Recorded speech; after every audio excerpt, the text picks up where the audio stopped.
la paupérrima influencia ejercida en la educación argentina, tras la caída de Rosas, 1852, infiltró en la patria, falacias que hasta hoy perduran y efectúan daños irreparables.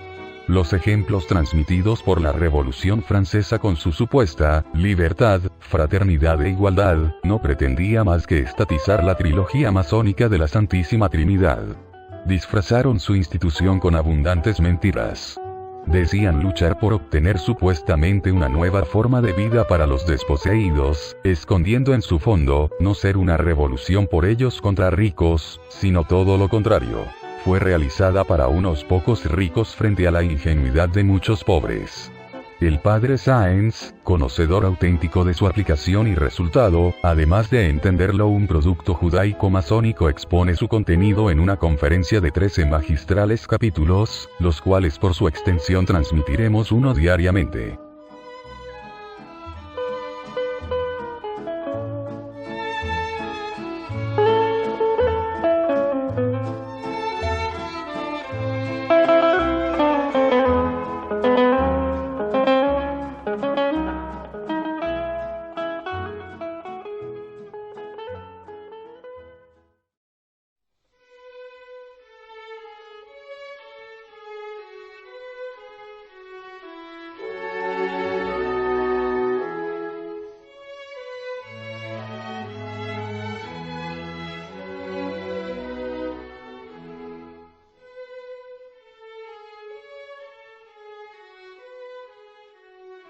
Bien, vamos a entrar en este año 1700, ahora 90-91, mezclándolo un poquito, porque hemos visto en la última encuentro que tuvimos todo el lío que se armó con las dos iglesias paralelas, digamos, la constitucional, que aceptaba la constitución civil del clero, por un lado, y los que no juramentados, es decir, que no juraron esa constitución, los refractarios se los llamaba, o como fuera, que era un grupo muy grande. No se había obligado a jurar, se había inclinado mucho a los sacerdotes a que juraran, pero no fue por el momento obligatorio. Vamos a entrar ahora este año 1791-92, sobre todo va a haber grandes acontecimientos en este año, persecuciones terribles, en fin, y otros, destrucción de las tullerías y otros que vamos a ir viendo. Ahora vamos a hablar inicialmente, antes de tocar el tema que estaba anunciado en el diario o en el de hoy, pero está en la hojita, sobre una ley que fue muy importante, que aparece en este tiempo, que fue la llamada Ley Le Chapelier, por aquel que la presentó, el diputado de la constituyente que la presentó. Fue otro paso en el camino de la demolición de la patria, declarar suprimidas todas las corporaciones, como se las llamaba también en aquel tiempo. Estas asociaciones, que provenían de la Edad Media, de las épocas de cristiandad, permitieron que la sociedad viviera en un estado social, digamos, natural durante largos siglos. Los patrones, los empleados formaban como un gremio, una corporación de los sastres, de los zapateros, es decir, cada uno tenía su santo patrono, era una especie de sacralización del trabajo. Bien, la nueva disposición significará una conquista de la recién creada burguesía, que es un elemento nuevo que aparece en la sociedad con la revolución, con la consiguiente explotación del pueblo, que perdió el derecho de asociarse. La ley lleva el nombre de uno de los grandes doctrinarios jacobinos, Le Chapelier, uno de los promotores más activos de la revolución. Su articulado expresa la esencia misma de la revolución en el campo social, traduciendo políticamente la inspiración rusoniana fundamental de los hombres de 1789. Como sabemos, en el contrato social, Rousseau bregaba por la destrucción de todo lo que él llamaba sociedades parciales en el Estado, en aras de la igualdad. En el artículo primero, la ley prohíbe volver a establecer bajo cualquier forma fuere las corporaciones reconocidas bajo el antiguo régimen. En el segundo, prohíbe a los ciudadanos de la misma profesión, obreros y patrones, nombrar presidentes, secretarios, tomar resoluciones o deliberar sobre, como dice ahí, sus pretendidos intereses comunes, lo dice en tono un poco burlesco. Era el triunfo del individualismo y el punto de nacimiento del capitalismo salvaje. El pueblo obrero quedó desarmado, desarticulado, al tiempo que se legalizó su explotación. Ya no hubo manera de asociarse en lo que hoy llamamos sindicatos, siempre todo ello en nombre de los principios de la libertad, aunque parezca una paradoja.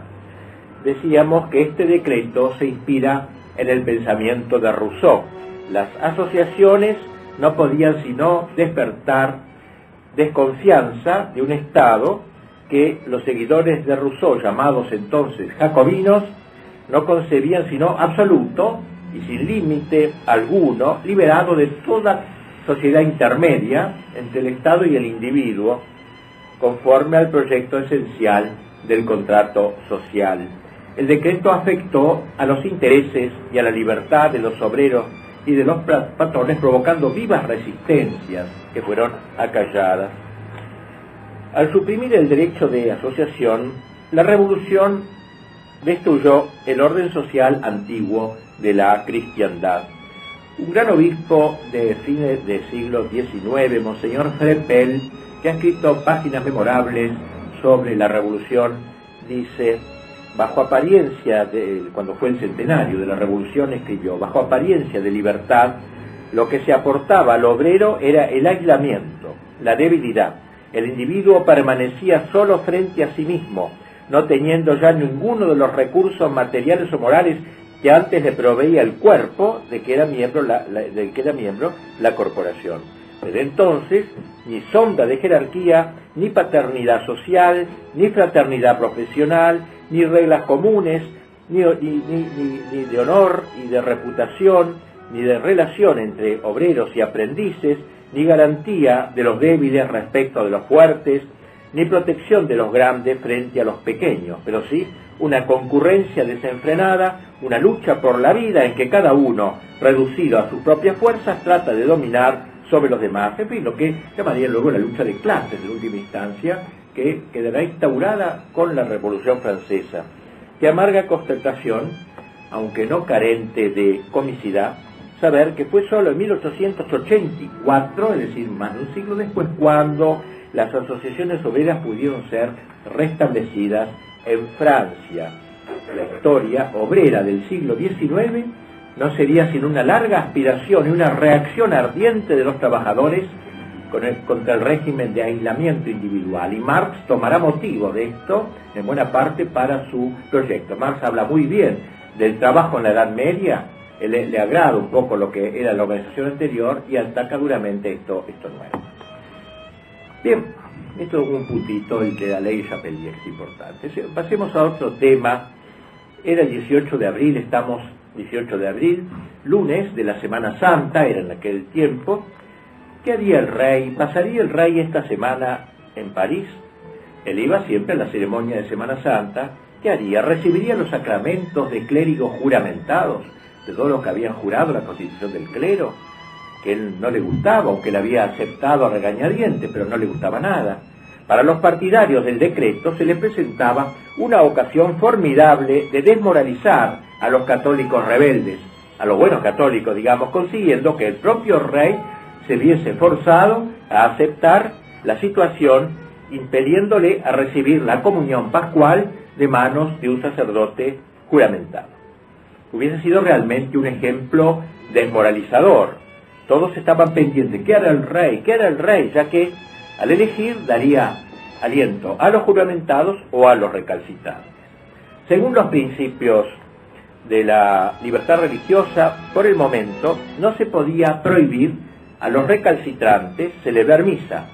Ya se los había castigado bastante con la pérdida de sus puestos. Por eso seguían diciendo misa, oyendo confesiones, dando la comunión, pero en locales, en iglesias cerradas. Solo que para ello debían pedir permiso a los párrocos constitucionales con el aval del obispo constitucional. Con eso le hacían, digamos, bajar la cabeza, ¿no? Trataban de obligarlos a reconocer a las nuevas autoridades usurpadoras eclesiásticas. Esto lo había obtenido el nuevo obispo de París, Monseñor Gobel, uno de los malos obispos de los constitucionales, juntamente con sus sacerdotes adictos, porque cuando ellos celebraban, la iglesia permanecía vacía. Pensaban entonces que poniendo dificultades a los recalcitrantes, el pueblo acudiría en masa al culto cismático. El pobre rey, que vivía en el Palacio de las Tullerías como en una cárcel,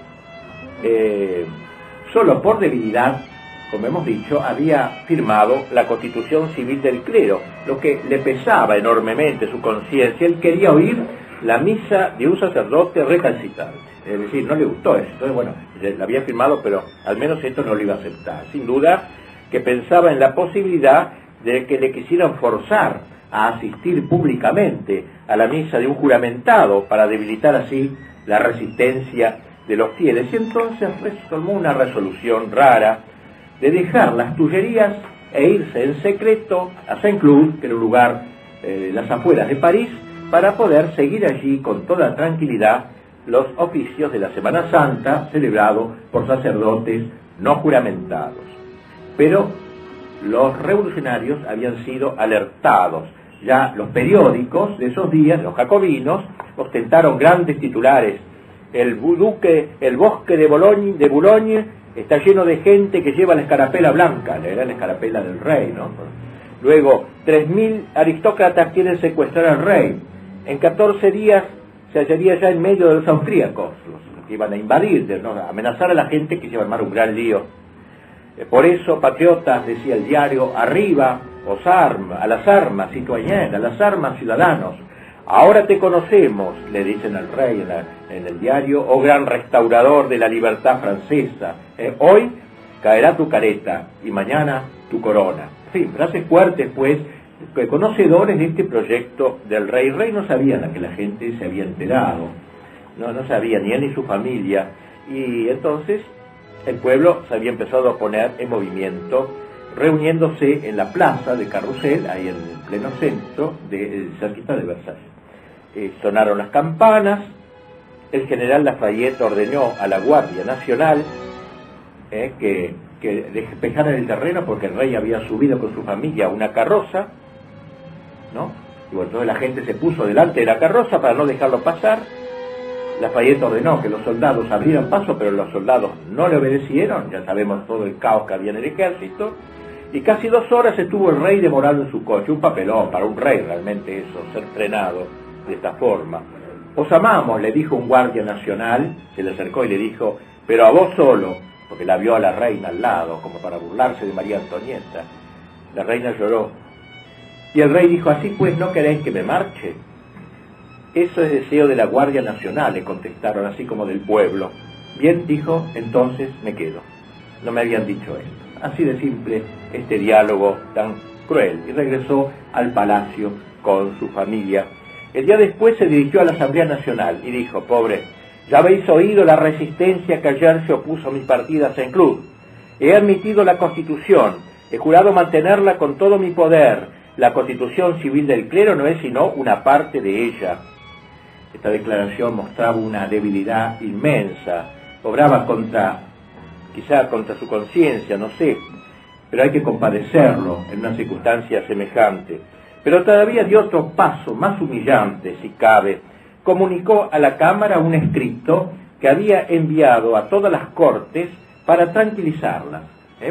Porque claro, las cortes miraban con preocupación de Europa, ¿no? Miraban con preocupación lo que estaba pasando. Y entonces le mandó una carta, falsa en realidad, para tranquilizar esas cortes, como diciendo aquí no pasa nada. Le decía que era completamente libre en la carta, que él amaba la Constitución, o sea que no estaba forzado, y que era el más fervoroso paladín de la nueva libertad. Pobre, más bien nos da lástima que indignación. Los llamados patriotas lo acusaban de duplicidad. Por un lado decían, menciona los decretos sobre el clero, y por otra, prefiere las ceremonias celebradas por sacerdotes que desobedecen a los mismos decretos. El asunto es que terminó cediendo el rey en toda la línea, tras despedir a los sacerdotes fieles que tenía en su capilla. El día de Pascua asistió a la misa de un constitucional en Saint-Germain-de-l'Auxerre, parroquial a que pertenecía las Tullerías en París. ¿Qué pasaba en el interior del rey? ¿Es posible sondear un poco lo que pasaba dentro de este hombre? Sin duda que se sentía muy ofendido por la flagrante violación de su libertad, humillado, prisionero en su palacio, sujeto a la asamblea, no era ya libre, había tocado fondo. Y desde ahora podemos decir se consideró como librado de todas sus promesas de fidelidad a la revolución. Y no pensó en otra cosa que librarse lo antes posible del yugo cuyo peso acababa de calibrar en sus dimensiones exactas. Ahora pareció entender que los revolucionarios parisinos no representaban la mayoría de los franceses. Desde lo más profundo de su humillación tomó una resolución grávida de consecuencias. Abandonaría secretamente París, iría a una plaza fuerte donde reunir tropas fieles y luego lanzar una convocatoria solemne a todos los franceses denunciando la dictadura de la asamblea y de los clubes. Estaba convencido de que sus fieles súbditos, el pueblo francés que él tanto amaba, no le iba a fallar, y luego disolvería la asamblea, modificaría la constitución, reconciliando hacia los franceses. Ideó este plan, un poco utópico por cierto. Había proyectado el plan de manera detallada. Llegó la hora de realizarlo. Lunes 20 de junio, su familia sale sigilosamente de las Tullerías junto con Madame Elisabeth, que era la hermana del rey, una mujer muy virtuosa, Elizabeth. Antes de partir dejó un manifiesto dirigido a los franceses donde hacía un cuadro general del lamentable estado en que se encontraba Francia. Allí enumeraba todos los sacrificios que había hecho para restaurar la paz social y por los que no había recibido sino injurias. Citemos algunos de sus párrafos. Dice: le queda al rey, habla en tercera persona, le queda al rey otra cosa que un simulacro de la realeza, hoy que la única recompensa de tantos sacrificios es ver la destrucción de la realeza, ver todos los poderes desconocidos, las propiedades violadas, la seguridad de las personas puestas por doquier en peligro, los crímenes permanecer impunes y una anarquía completa establecerse por encima de las leyes, etc. Su Majestad no habría, habla de sí mismo, no habría trazado acá el afligente cuadro si no quisiese hacerles conocer a sus fieles súbditos el espíritu de esos facciosos que desgarran el seno de la patria fingiendo querer regenerarla, sin que la apariencia de autoridad que le da la nueva Constitución sea suficiente para reparar uno solo de los males que afligen al reino. Después de haber solemnemente protestado contra todos los actos emanados de él durante su cautividad, cree deber poner a los ojos de los franceses y de todo el mundo el cuadro de su conducta. En fin, es una carta secreta pero que deja para que se conozca luego de su partida. En el mismo escrito se refiere a la odiosa actitud que le impidió hacer su Pascua en Saint-Cloud. Dice: era preciso que el rey bebiese el cáliz hasta las heces. Su Majestad fue obligada a ceder y a volver a entrar en su prisión, porque después de esto no se podría llamar de otra manera su palacio.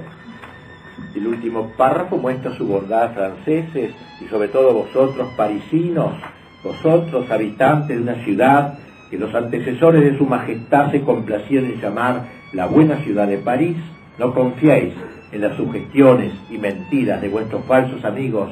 Volved a vuestro rey, será siempre vuestro padre, vuestro mejor amigo. Qué placer tendrá en olvidar todas sus injurias personales y de volverse a encontrar en medio de vosotros, cuando una constitución que él habrá aceptado libremente hará que nuestra santa religión sea respetada, que el gobierno sea establecido sobre un pie estable, que los bienes y el estado de cada uno no sean ya turbados, que las leyes no sean ya infligidas impunemente y que en fin la libertad sea puesta sobre bases firmes e inquebrantables. Esto es lo que el rey pensaba por adentro y lo que dejó escrito para que se diese a conocer luego de su huida. ¿Cómo fue la huida?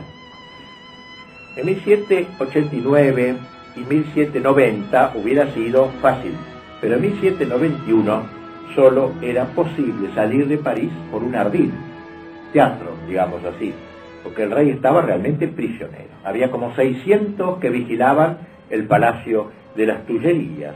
Todos los puestos de salida, así como el jardín y el camino a lo largo del río, se hallaban estrechamente vigilados, y dentro del palacio el rey y la reina no podían ir de un cuarto a otro sin la compañía de algunos oficiales. Fuera de esto, la mayor parte de sus sirvientes eran espías, solo en algunos se podía fiar. Para superar tantas trabas, ¿qué hicieron? Tuvieron que disfrazarse, una cosa absurda, disfrazarse. La reina se vistió como si fuera la Aya, la que cuidaba a los niños. El rey había de pasar por un camarero, se disfrazó de camarero. El delfín, el chiquito, fue vestido como una niña, tanto que el chico llegó a creer que lo habían disfrazado para representar una comedia, porque a veces había comedias hacia adentro. El rey dejó un escrito a la Asamblea Nacional explicando los motivos de su viaje. A un amigo le dijo: aunque fracase, habré cumplido mis deberes haciendo conocer a mi pueblo por esta tentativa que yo no era libre.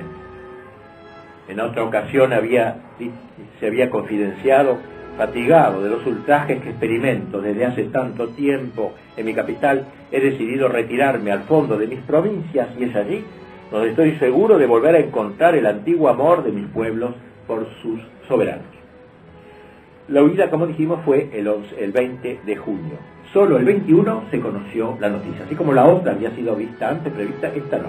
Lo tomaron de sorpresa. El rey ha huido, gritaba la gente. Todo París gritaba. Resonó el cañón de alarma. Las calles se llenaron. La asamblea tomó enseguida las riendas del gobierno, como si el rey hubiera desaparecido de Francia. Las turbas entraron en los aposentos reales y cometiendo desmanes. El retrato del rey fue colgado, fue quitado de su sitio y colgado en una puerta como si fuera un objeto vendible de escaso valor, y una mujer se acostó displicentemente en la cama de María Antonieta.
Se escucha en la paz de la tierra y en todo lugar.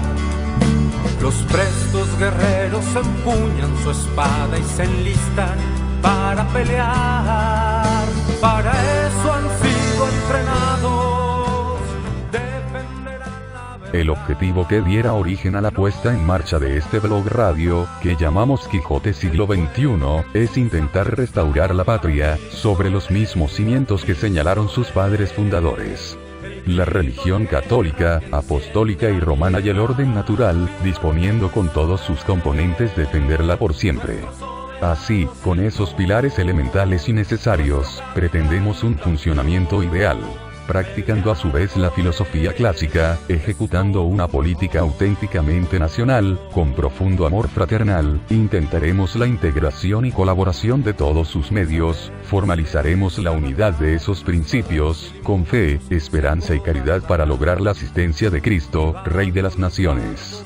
A quien rogamos nos dé la fuerza y voluntad de saber oponernos a todo quien atente contra ello, por desigual que resulte enfrentar este conglomerado de apátridas, cómplices al modernismo ateo, socialismo, progresismo marxista, o como les guste llamarse, pero agregados siempre, a prestarse a la entrega de nuestro suelo al maléfico nuevo orden mundial.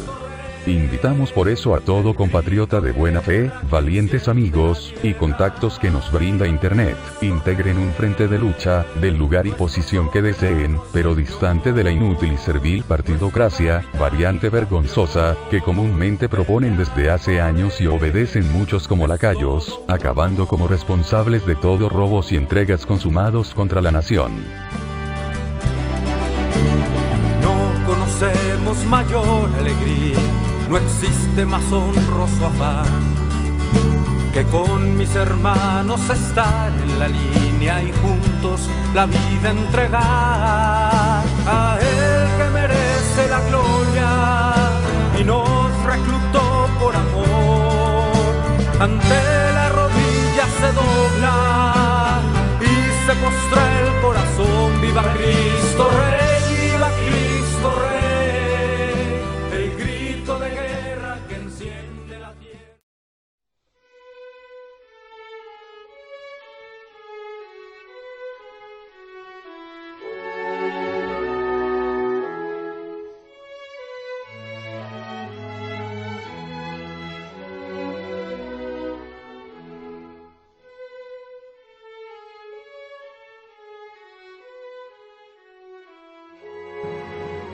Luis XVI, pues, estaba ya en viaje, se dirigía hacia Montmédy, cerca del límite con Austria, donde había una guarnición segura. El rey había roto las cadenas. Era primavera y en su corazón también era primavera. Estaba feliz, se sentía contentísimo, pero ingenuo siempre, hablaba a su paso con la gente. Abría la ventanilla de la carroza, saludaba a la gente, que se alegraba al reconocerlo, y lo saludaba. Cuando el coche llega a un pueblo llamado Selmaneul, el rey sacó varias veces la cabeza del coche y fue visto por un joven llamado Drouet, hijo del maestro de posta, que había estado en París en la fiesta de la Federación, que se había celebrado como el primer aniversario de la Bastilla, a la cual había ido el rey, y lo reconoció, creyó reconocerlo. Entonces la noticia corrió, ya, porque está el rey. Drouet, que era patriota, entre comillas, ¿no? Era revolucionario, militante, montó a caballo y se dirigió a Varennes, pueblo vecino de ahí, y ni bien llegó, dio la noticia para que se detuviera el rey. Debía llegar en ese momento, según el plan, un grupo de húsares, de oficiales, de soldados, que debían unirse al rey, pero demoraron su llegada. Uno siempre piensa que hubo algún dinero, algo habrá habido, porque no llegaron.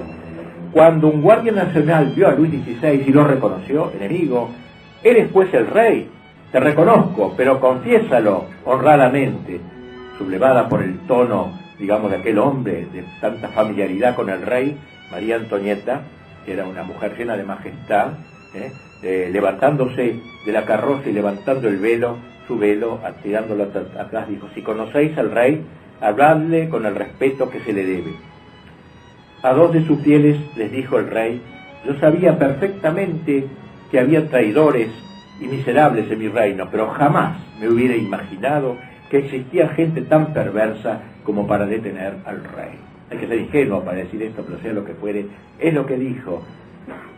En Meaux, la ciudad de Meaux, el obispo, que era juramentado, se excusó ante el rey de no recibirlo mejor, y el rey le contestó muy bien, una ironía profunda: cuando uno no se encuentra en su casa, está dispensado de recibirme, dijo, como diciendo, no estaba en casa este obispo porque era un intruso. El camino, entonces, fue detenido en Varennes, y el camino de Varennes a París, o sea, los traían de vuelta ahora, fue para los prisioneros un verdadero calvario.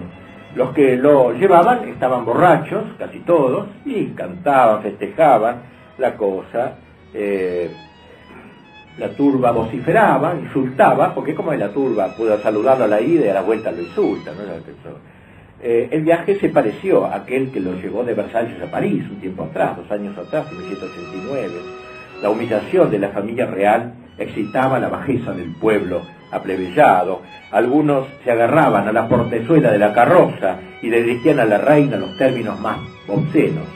Otros trataban de escupir al rey en la cara, si fuera posible. A un hombre que en Chalon saludó cortésmente a la reina, allí mismo lo asesinaron. En una de las paradas donde los reyes habían pasado una parte de la noche, una hora de desalmados invadió la casa gritando: Capeto, el nombre del rey, Capeto, está ya bastante gordo para lo que quieren hacer con él. Ellos se encargarían, dijo, de confeccionar escarapelas con las tripas de Luis y de Antonieta y cinturones con su piel. Bien, un viaje horrible, en medio de injurias y silbidos, una cosa espantosa. La reina, temiendo que le arrebataran a su hijo, al chiquito, al Delfín de 7 años, en este momento, lo tenía apretado entre sus brazos. El coche avanzaba con lentitud.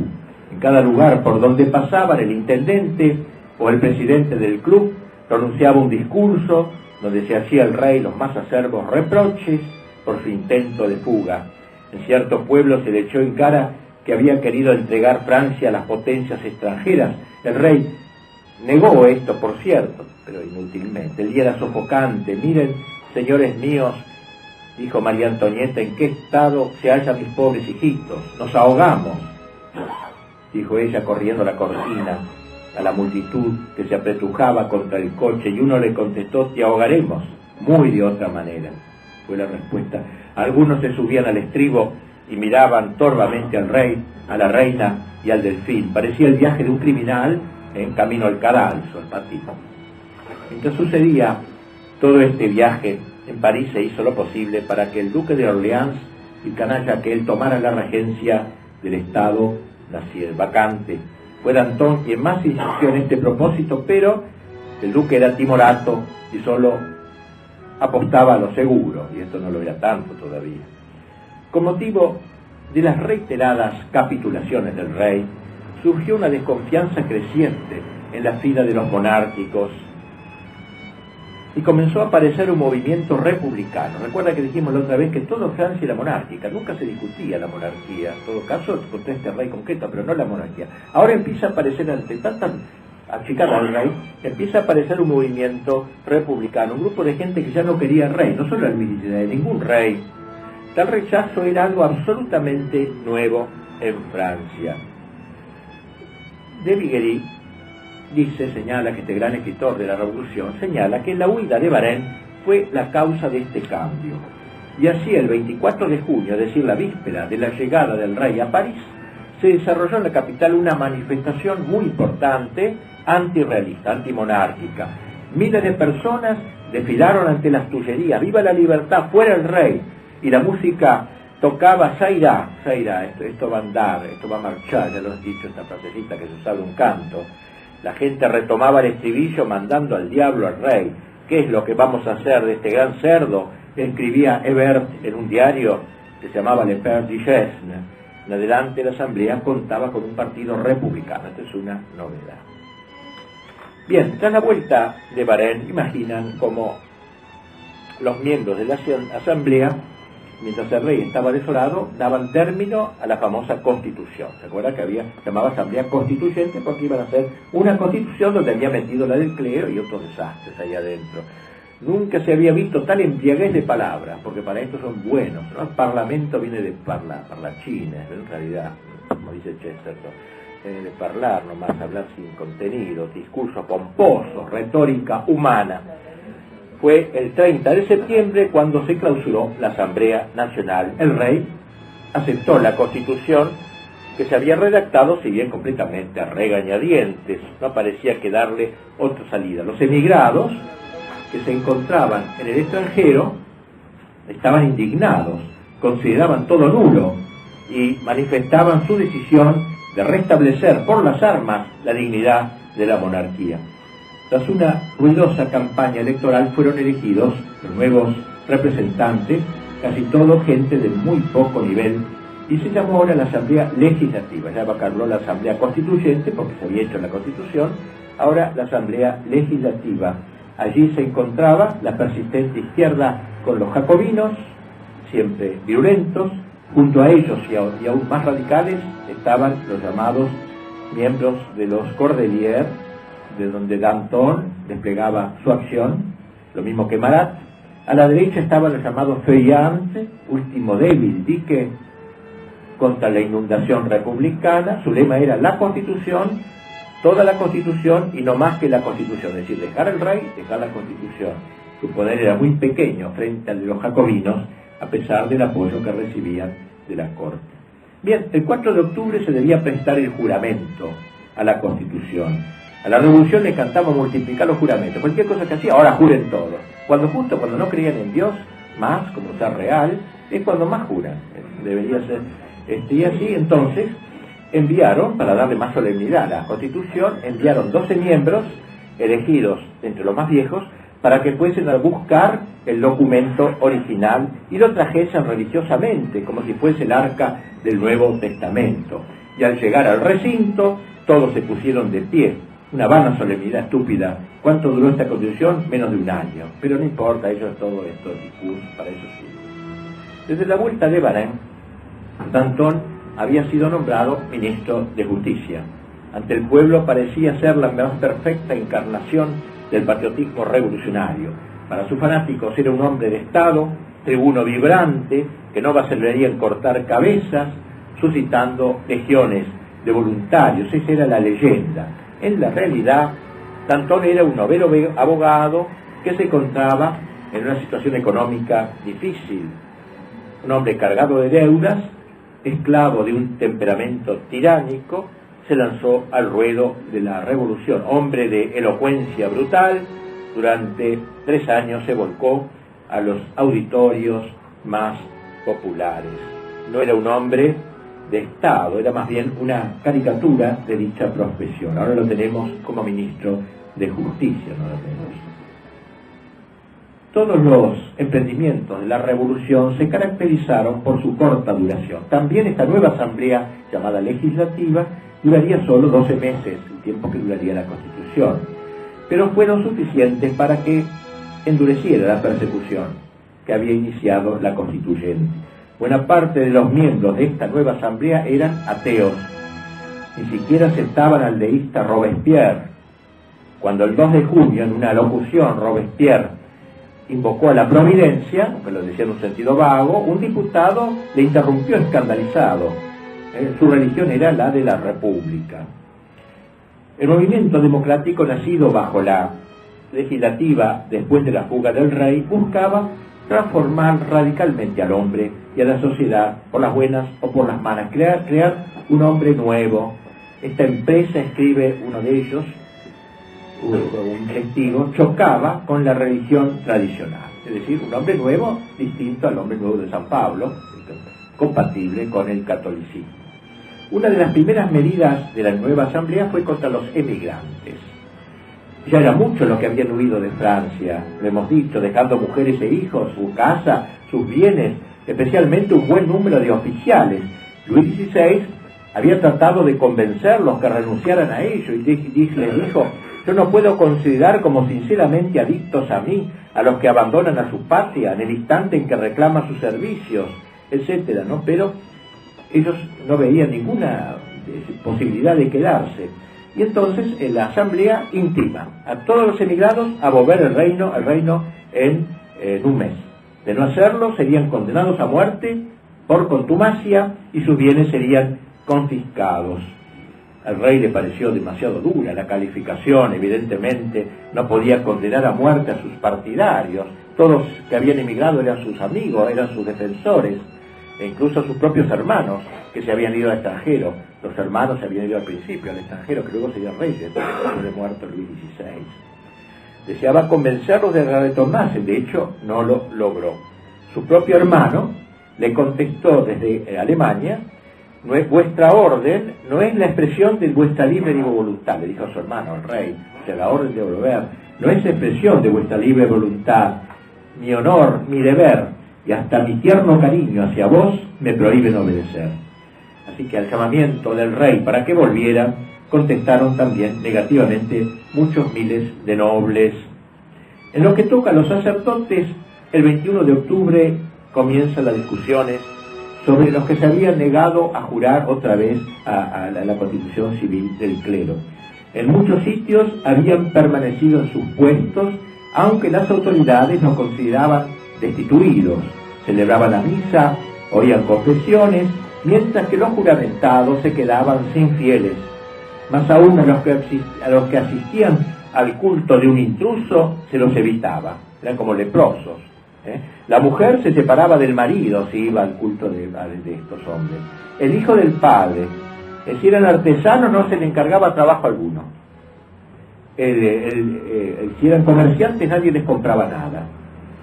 Toda la zona de la Vendée seguía plenamente católica, de modo que a los nuevos curas se les hacía el hielo más total. Lo mismo en Bretaña. La Guardia Nacional iba de aquí para allá, expulsando por la fuerza a los recalcitrantes e introduciendo a un juramentado para impedir el culto católico. Las denuncias se multiplicaban. En poder del párroco de Reord hallaron los diputados una circular de un obispo que declaraba profanada toda iglesia en donde un cismático celebrara el culto divino y mandaba antes celebrar la misa en el campo, en un claro del bosque, en el desierto, que en una iglesia profanada por un sacerdote traidor.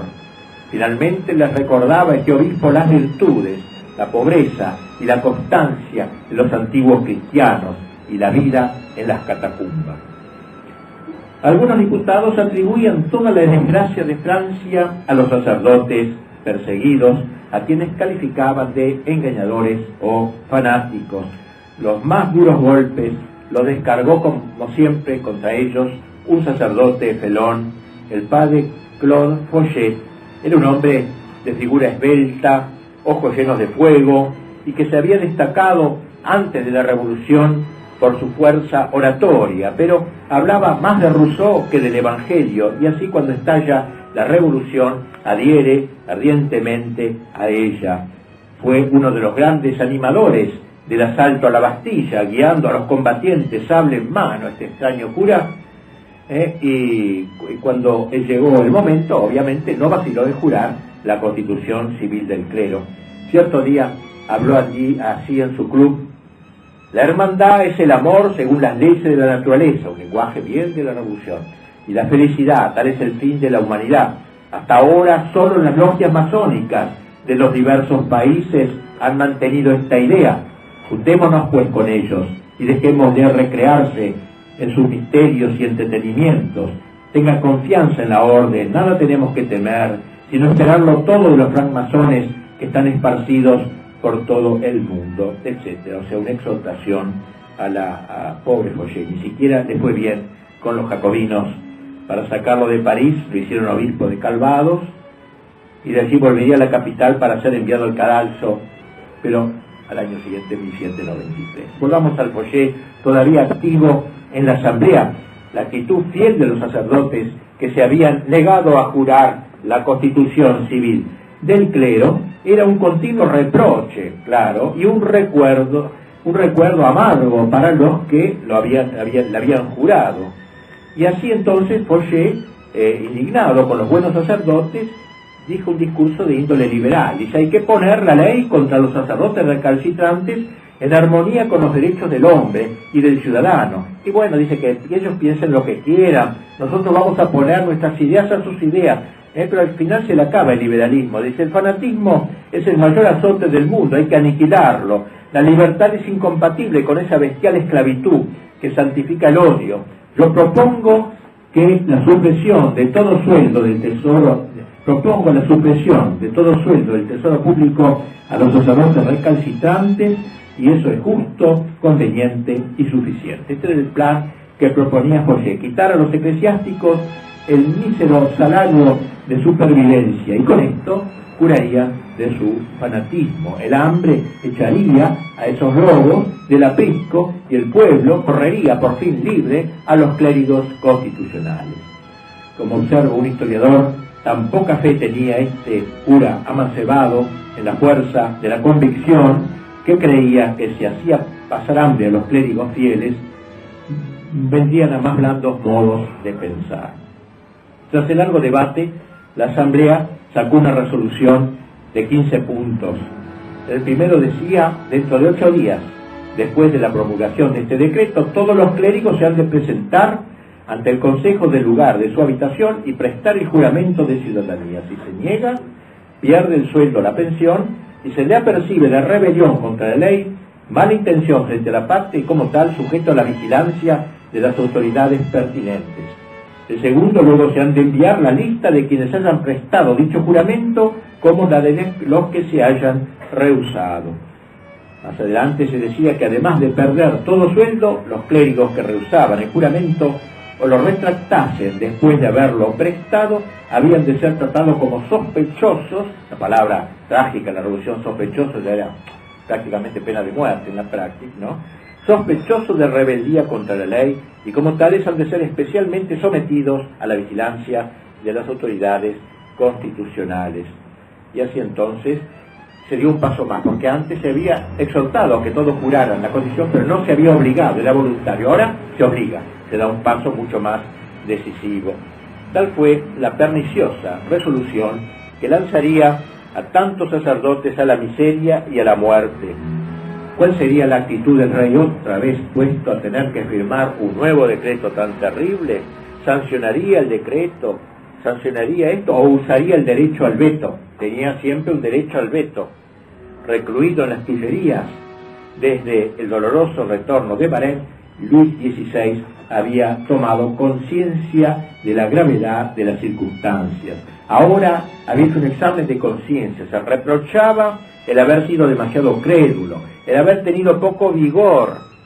Sufría sobre todo en su conciencia por haber aprobado la Constitución Civil del Clero y el juramento cívico del año anterior. Todas sus simpatías estaban del lado de los buenos sacerdotes que se negaban a jurar. Así, de Viguerie, este autor que he citado varias veces, nos ofrece un análisis muy lindo de lo que ha pasado adentro del rey, una visión, digamos así, psicológica de lo que pasó el rey. Su viaje de retorno, dice él, tuvo algo de iniciático, tuvo algo de peregrinación espiritual.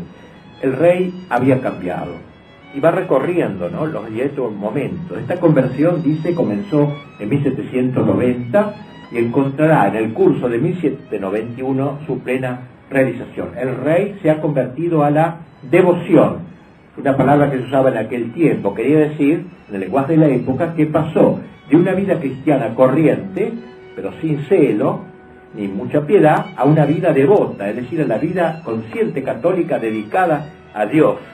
Antes de la Revolución no era especialmente fervoroso. Su padre sí había sido un hombre piadoso, él no lo fue. Ahora se va a producir un cambio en su alma respecto a la religión. En 1189 todavía no se había producido ningún cambio sustancial.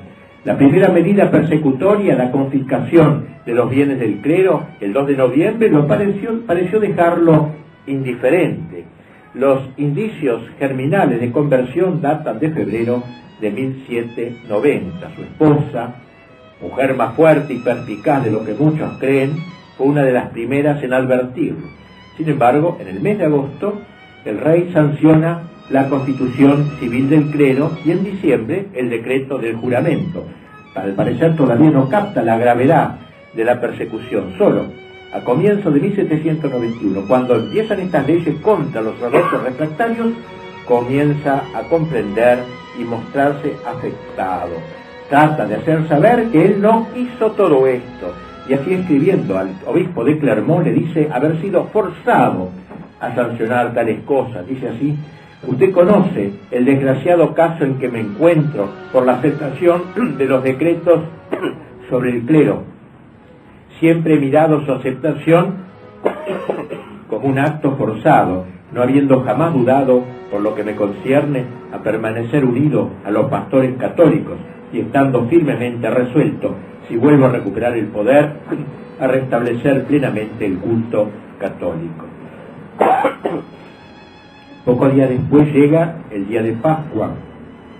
Como hemos visto, el hecho de querer ir a un sacerdote refractario fue un acto de verdadero coraje.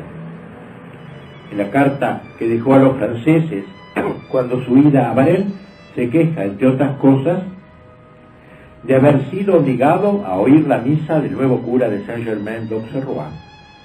En fin, o sea, se va viendo en él un proceso cada vez más firme. En una carta a un obispo, Monseñor Delot, arzobispo de Arles, datada el 29 de junio, es decir, 4 días después de su retorno de Varenne, ese prelado le había mandado unas líneas de consuelo. Es a los pies de la religión, le responde el rey, que depongo las injurias hechas al monarca. Gusto una nueva satisfacción cuando puedo, en la soledad, bendecir a la providencia, someterme a sus decretos. Es entonces que todos los males, todas las injusticias, todos los atentados son olvidados. ¿No soy demasiado feliz, señor arzobispo? Se regocija a sí mismo de expiar sus errores, su antigua adhesión a la filosofía de las luces y su relativa indiferencia religiosa. Sus sufrimientos, así lo espera, le valdrán el perdón de Dios. La justicia divina, escribe, puede quedar satisfecha. Ella quería castigarme por haber preferido la insolente filosofía que me había seducido y me ha precipitado en un abismo de desgracias. En mi opinión, he descuidado el culto antiguo de mis abuelos, tan querido a San Luis, del cual me glorío de descender. La carta al obispo termina con una súplica: rece por mí, le pide Luis XVI, para que pueda reconducir a mi pueblo. Solicito el socorro de sus oraciones para reconducir, ramener un peuple, reconducir un pueblo que no podrá jamás reprocharme el haber hecho correr su sangre y sus lágrimas. Ahora la verdad había acabado por ubicarse como corresponde. Por eso el viaje de Bahrein fue iniciático, digamos, dice de Berí, se lo ha revelado, la verdad. Todo el pueblo, o casi todo, se ha convertido en la revolución, entiende ahora.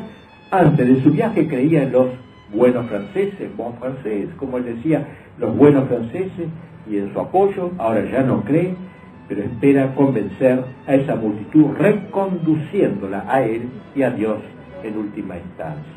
Gracias a Dios, ahora en las Tullerías contaba a su lado con la presencia de una encantadora mujer que era al mismo tiempo un carácter de acero, su joven hermana, Madame Elisabeth, que nombré antes, que ejercía sobre él particular influencia, habiendo podido emigrar también ella, como lo hicieron sus hermanos y tías, prefirió compartir el destino de su hermano y de la familia real. Una mujer llena de delicadeza, de bondad, de fortaleza, un bálsamo en los dolores del rey. Isabel, que era profundamente católica, había fundado una sociedad piadosa consagrada a los corazones de Jesús y de María, y nunca cesaba de recordarle a Luis XVI sus deberes de cristiano. Hubiera querido que, haciendo suya la idea de su abuelo Luis XIII, el rey consagrara públicamente su vapuleado reino al Sagrado Corazón, llegando a redactar el posible texto de la consagración que más tarde, poco antes de ser llevada ella a la guillotina, porque morirá también esta mujer guillotinada, había de encontrarse entre sus vestidos. El rey no la siguió hasta allí, pero al menos tomó una valerosa decisión. Prefiero que me quiten la vida, dijo, que ser forzado a consentir en esto de los sacerdotes. Ya bastantes veces he hecho lo que todos querían, ahora quiero hacer una vez lo que es voluntad mía. Jamás había usado ese derecho del veto, ahora lo hizo. El 11 de noviembre puso el veto a los decretos contra los emigrados y el 1 de diciembre al decreto contra los sacerdotes. Como afirma de Viguerie, Luis XVI es quizás incapaz de reinar, pero fue capaz de resistir. Solo en abril de 1792 sería conocido en Francia el breve pontificio de excomunión de todo el clero juramentado.